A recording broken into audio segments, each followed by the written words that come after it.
खबरें विस्तार के साथ। पश्चिम बंगाल में बीजेपी की प्रचंड जीत के बाद अब सरकार बनाने की कवायद तेज हो गई है। सबके मन में एक ही सवाल है कि बंगाल का नया मुख्यमंत्री कौन होगा। सीएम की रेस में शुवेंदु अधिकारी का नाम सबसे आगे है।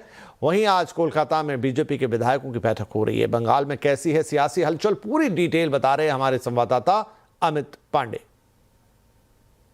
पश्चिम बंगाल में सरकार बनाने की कवायद तेज हो चुकी है और जो इशारा दिया जा रहा है प्रदेश बीजेपी के नेताओं की ओर से कि राइटर्स बिल्डिंग से ही नई जो सरकार होगी उसका अधिकांश कामकाज चलेगा। एक तो बड़ा डेवलपमेंट ये है और दूसरा जो कि विधायक दल की बैठक है उसमें खुद केंद्रीय गृह मंत्री अमित शाह बतौर पर्यवेक्षक वहां पर जाएंगे, शिरकत करेंगे। उसके बाद शपथ ग्रहण समारोह होगा। 9 मई को शपथ ग्रहण समारोह होगा, परेड ग्राउंड में होगा, जो कि ऐतिहासिक परेड ग्राउंड है और बड़े स्तर पर बीजेपी ने इसकी तैयारी की है। तमाम जो वरिष्ठ नेता है वो यहाँ पर शिरकत करेंगे 9 मई को शपथ ग्रहण समारोह के लिए। इसके अलावा जो भी अन्य वरिष्ठ जो नेता है वो भी वहां पर आएंगे, कई प्रदेशों के मुख्यमंत्री भी आएंगे। कुल मिलाकर अब जब ये नई सरकार बीजेपी की पश्चिम बंगाल में आई है और सरकार गठन को लेकर बीजेपी राज्य की जनता को अब एक मिशन में सफल होने के बाद यह संदेश देना चाह रही कि जो भी प्रशासन होगा, जो एडमिनिस्ट्रेशन होगा, भय मुक्त होगा,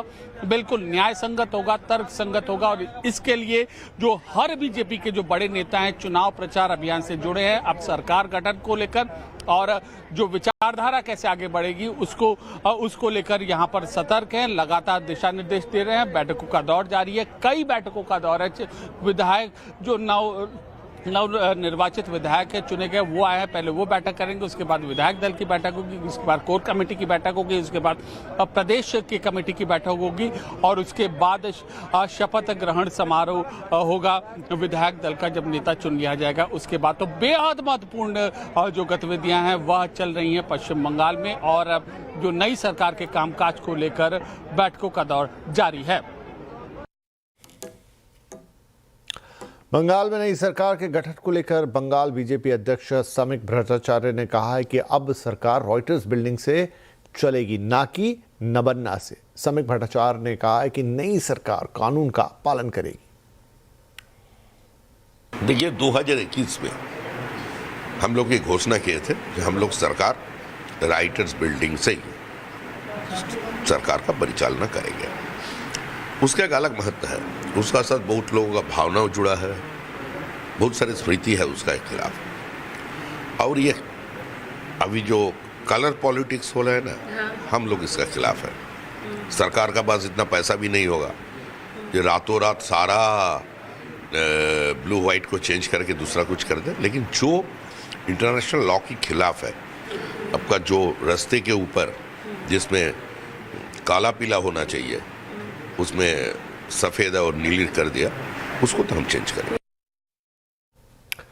बीजेपी ने कहा है कि अब बंगाल में सरकार रॉयटर्स बिल्डिंग से चलेगी, जैसा हमने आपको सुनाया, ना कि नबन्ना से। बंगाल की राजनीति में अगर आपको बताएं तो रॉयटर्स बिल्डिंग का एक बड़ा महत्व है। किस तरीके से ऐतिहासिक तौर पे रॉयटर्स बिल्डिंग बंगाल की राजनीति में अपना रोल प्ले करती रही है, बता रही है हमारी संवाददाता कमलिका।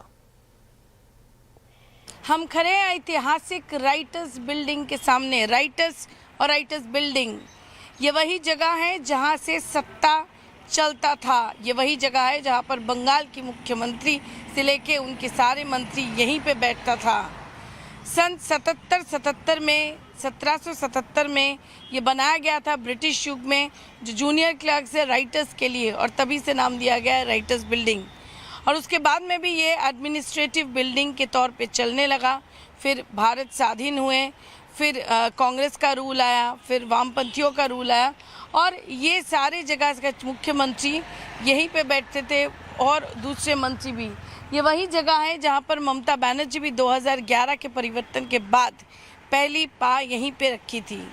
और उसके बाद में 2013 में ममता बनर्जी ने ये नबान्नो में ले गया जो हावड़ा में है।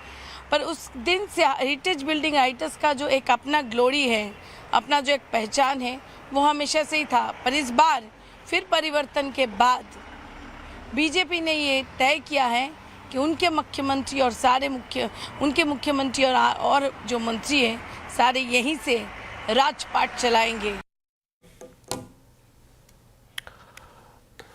और अगर अब बात कर लें उत्तर प्रदेश की और वहां के नेता समाजवादी पार्टी के नेता अखिलेश यादव की, तो वो कह रहे हैं कि बीजेपी ने तो बंगाल में पूरा चुनाव ही लूट लिया और पहले भी यूपी में बीजेपी ये सब करवा चुकी है और आगे भी जब चुनाव होंगे तो बीजेपी वाले इसे दोहराएंगे। लेकिन समाजवादी पार्टी भी डटकर मुकाबला करने के लिए तैयार है, ये कहना है अखिलेश यादव साहब का।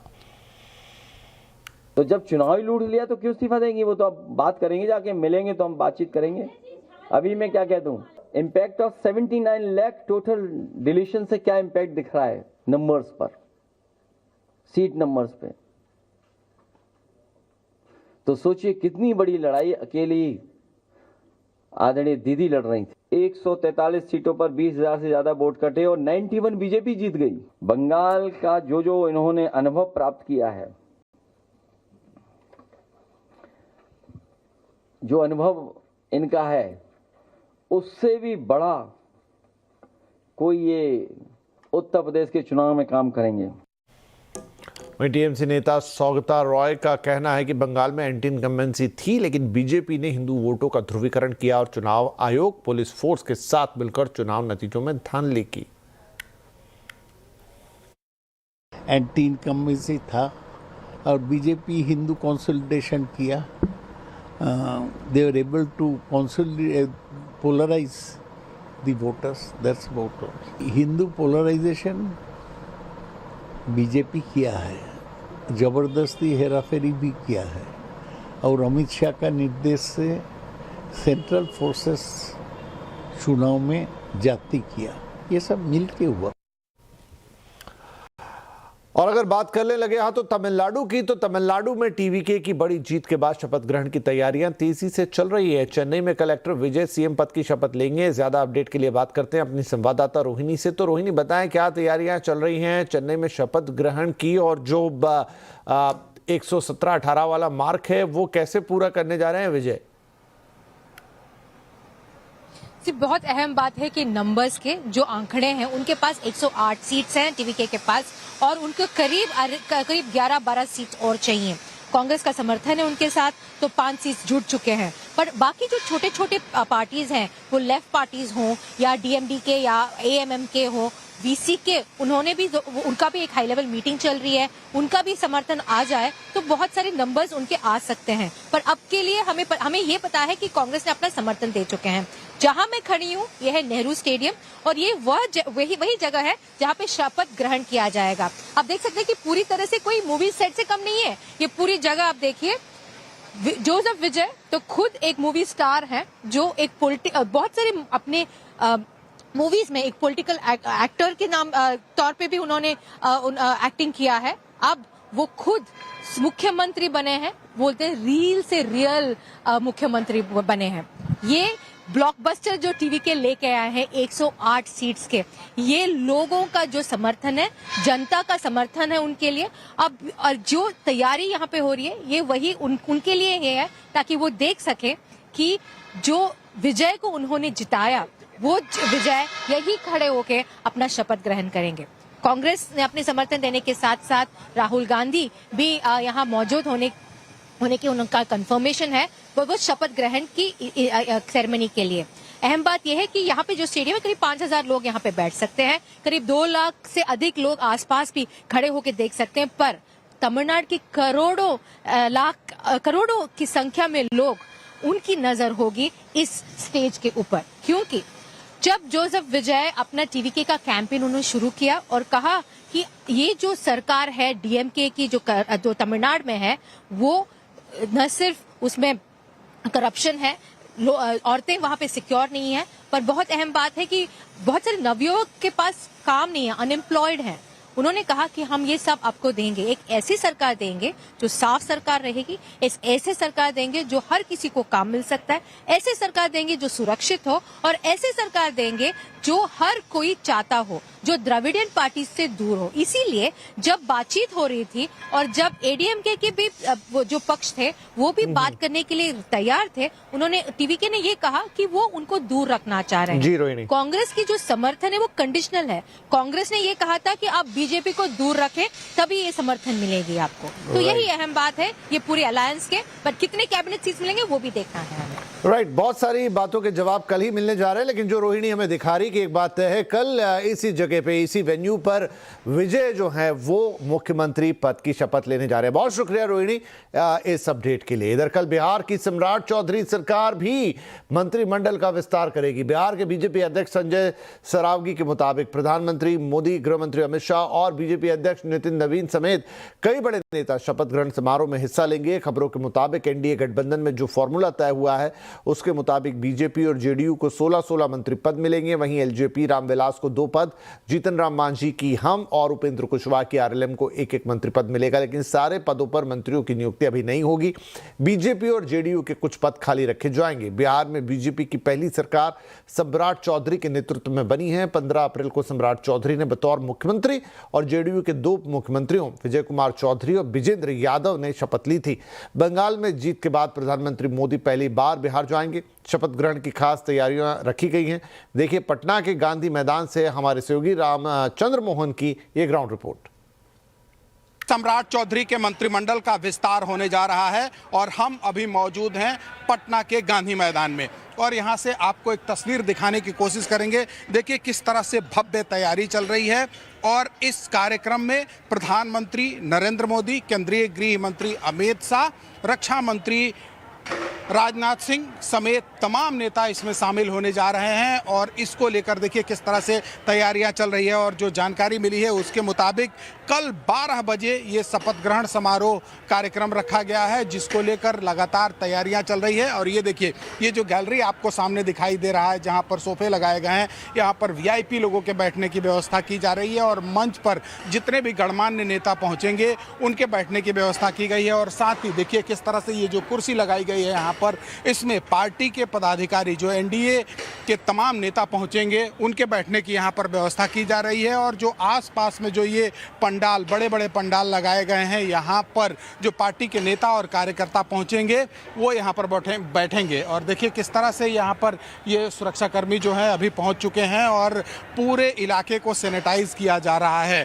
तो कल बिहार में मंत्रिमंडल का विस्तार होने जा रहा है और इसको लेकर पटना में एक तरह से कहा जाए पटना के गांधी मैदान में शक्ति प्रदर्शन के तौर पर इसकी तैयारी चल रही है। और जो जानकारी मिली है उसके मुताबिक मुख्यमंत्री और उप मुख्यमंत्री समेत जेडीयू और बीजेपी से 16-16 नेताओं को कोटा मिला है। तो वहीं एलजेपी को 2 जो मंत्रिमंडल में शामिल होंगे विधायक वो रहेंगे और साथ ही एलजेपी आर के अलावा आरएलजेपी है जो उपेंद्र कुशवाहा की पार्टी है, उनके बेटे मंत्रिमंडल में शामिल होंगे। तो वहीं हिंदुस्तानी आवामी मोर्चा है उससे संतोष सुमन मंत्रिमंडल में शामिल होंगे।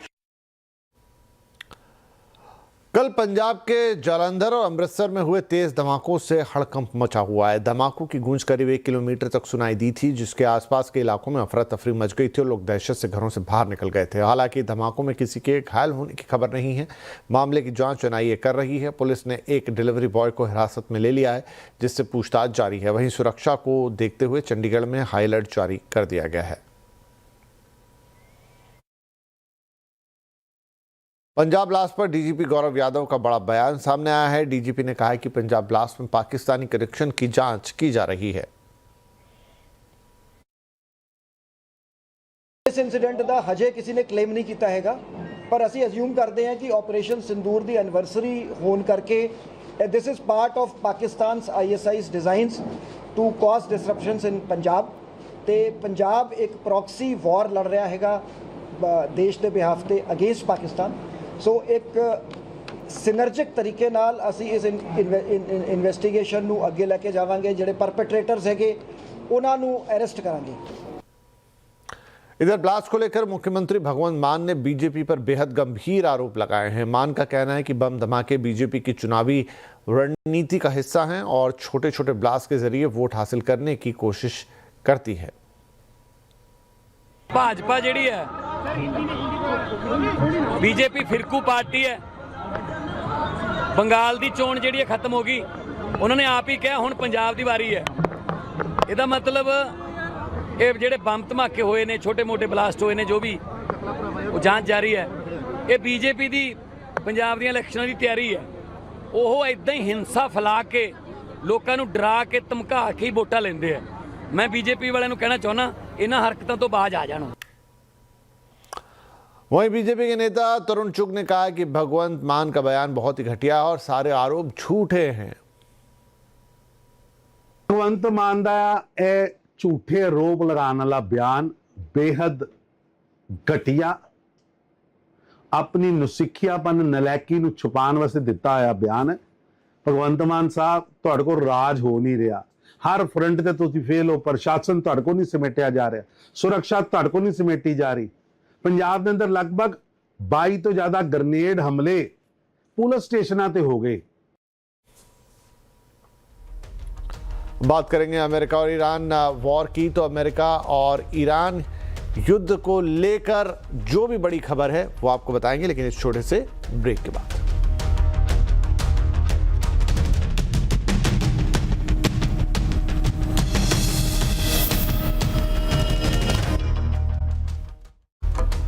वेलकम बैक, आप देख रहे हैं आवाज समाचार। अब कुछ और खबरें। अमेरिका और ईरान युद्ध को लेकर एक बड़ी राहत की खबर आई है। अमेरिका ने ईरान के खिलाफ ऑपरेशन एपिक फ्यूरी खत्म करने का ऐलान किया है। वहीं रॉयटर्स के मुताबिक ईरान के साथ कभी भी समझौते का ऐलान हो सकता है। इस बड़ी खबर पर ज्यादा अपडेट के लिए हमारे साथ है हमारे सहयोगी लक्ष्मण रॉय। लक्ष्मण, क्या अब मान लिया जाए कि अमेरिका और ईरान के बीच युद्ध खत्म हो गया है? जी बिल्कुल, अब इस बात के ठोस संकेत मिलने लगे हैं कि करीब 2 महीने से चल रहा है ईरान युद्ध अब खत्म होने के कगार पर पहुंच चुका है। जो अलग अलग खबरें आ रही है उसके मुताबिक बहुत जल्द यूएस और ईरान के बीच में एक समझौते का ऐलान हो सकता है और एक पन्ने का एक समझौते का एग्रीमेंट जारी किया जा सकता है। और समझौते की जो शर्तें हैं उसमें दोनों पक्षों ने एक बीच का रास्ता अपनाया है और उस बीच के रास्ते पर एक आम सहमति बनने की संभावना दिख रही है। बीच का रास्ता यह है कि स्ट्रेट ऑफ हॉर्मुज को पूरी तरह से खोल दिया जाएगा, इसमें कहीं कोई दिक्कत नहीं होगी। ऑपरेशन फ्रीडम चलाने का जो ऐलान अमेरिकी राष्ट्रपति ट्रंप ने किया था उस ऑपरेशन फ्रीडम को स्थगित कर दिया गया है और अब स्ट्रेट ऑफ हॉर्मुज से जहाजों का आना जाना बिल्कुल पहले की तरह हो सकेगा। हालांकि आंशिक तौर पर, सांकेतिक तौर पर नाकेबंदी अमेरिका की तरफ से रहेगा उस इलाके में। लेकिन सबसे महत्वपूर्ण बात जो ये था कि कैसे न्यूक्लियर प्रोग्राम को लेकर क्या सहमति बनती है। सबसे टकराव का बिंदु यही था कि ईरान अपने न्यूक्लियर प्रोग्राम को छोड़ना नहीं चाहता था और यूएस चाहता था कि उसको हमेशा के लिए बंद कर दिया जाए। लेकिन इस पर एक जो सहमति बनती हुई दिख रही है वो ये है कि एक तय समय सीमा तक इसका एक फ्रेमवर्क जारी किया जा सकता है न्यूक्लियर प्रोग्राम को लेकर के, कि ईरान अपने यूरेनियम इन्वेस्टमेंट को लेकर आगे कैसे बढ़ेगा, इसका एक फ्रेमवर्क होगा। और उस फ्रेमवर्क में ये किया जा सकता है कि एक समय सीमा बांधी जा सकती है कि इस समय सीमा तक एक सीमा से ज्यादा ईरान यूरेनियम का इन्वेस्टमेंट नहीं करेगा। इस तरीके से यूएस की भी बात रह जाएगी, ईरान की भी बात रह जाएगी और फिर आगे चल के बाकी जो शर्तें उसको तय किया जाएगा। एक और महत्वपूर्ण बात इस समझौते में हो सकती है वो ये कि ईरान के बहुत सारे फंड और एसेट को यूएस ने जो सीज कर रखा है, जब्त कर रखा है, उसको छोड़ देगा। तो ये भी ईरान की एक बड़ी मांग थी जिसको मानने पर यूएस सहमत हो गया है और मुझे लगता है कि अब दोनों पक्ष इस बात पर राजी हो गए हैं कि युद्ध बहुत दिनों तक जारी नहीं रखा जा सकता है और बहुत जल्द इस समझौते का औपचारिक ऐलान होने की संभावना जताई जा रही है। जी, बहुत शुक्रिया लक्ष्मण इस अपडेट के लिए। तो क्या अब अमेरिका और ईरान में सुलह हो जाएगी? सुलह पर यूएस के प्रस्ताव पर ईरान का क्या जवाब होगा? आज आवाज अड्डा में भी हम इसी पे करेंगे चर्चा। जरूर जुड़िए हमारे साथ शाम 7:57 पर आज का आवाज अड्डा, जहां पर बात होगी अमेरिका ईरान समझौते की, US Iran war the end.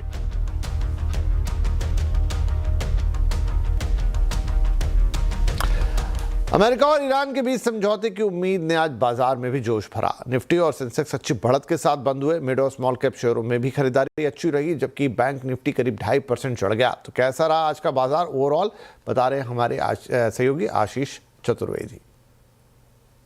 देखिए क्या शानदार तेजी आज आपको मार्केट में देखने को मिली और आखिरी 1 घंटे में जो एक्सिस के हवाले से खबर आई, इसके बाद Nifty, bank Nifty, Sensex, small cap और मिड कैप चारों तरफ क्या बढ़िया शानदार मूव। इनफैक्ट आप देखें तो स्मॉल और मिड कैप्स तो पूरे दिन स्ट्रेंथ और रेजिलियंस के साथ कारोबार कर रहे थे।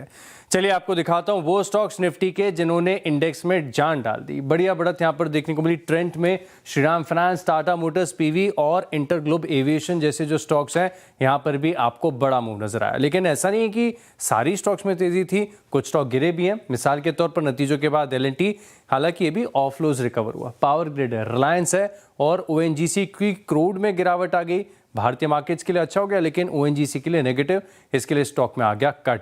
अब आपको दिखाता हूं पूरे मार्केट की तस्वीर और इससे आपको अंदाजा लग जाएगा, क्योंकि अच्छी खबरें आई तो इंडिया विक्स तकरीबन 7% नीचे, बाकी capital market, defence, PSU banks, financials, Nifty bank, auto में रफ्तार थी तकरीबन 2.5% की, निफ्टी आईटी आधे प्रतिशत से ज्यादा के गेंस के साथ बंद हुआ।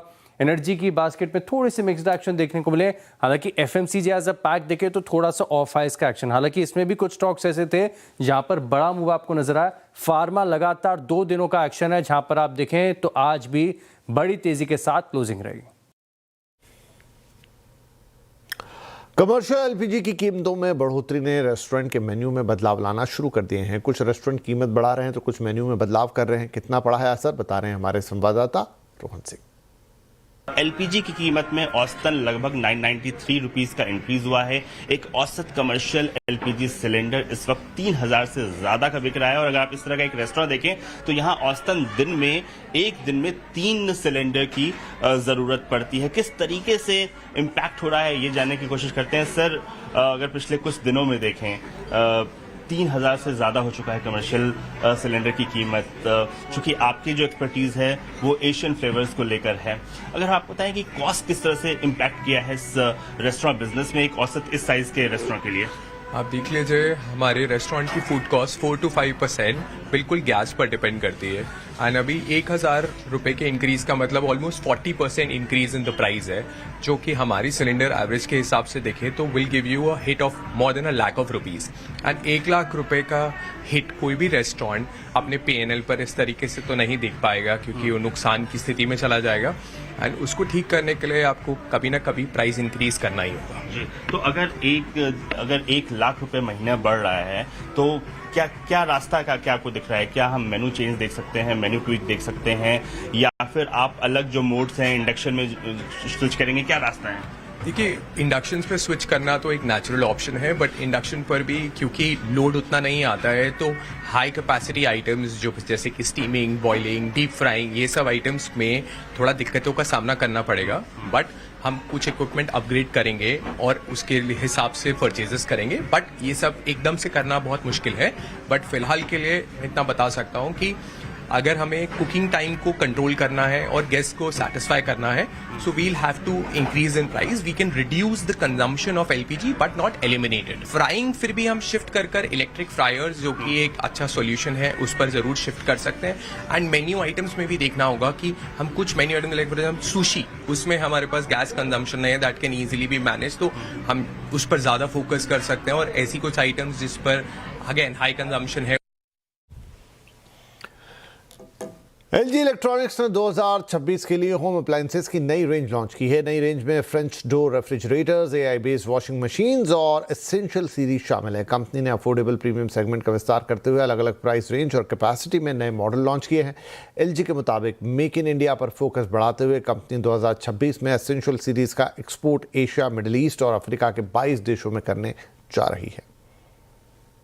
प्रीमियम जोन कस्टमर्स के लिए हम इंडिया की बिगेस्ट कैपेसिटीज को लेके आए हैं।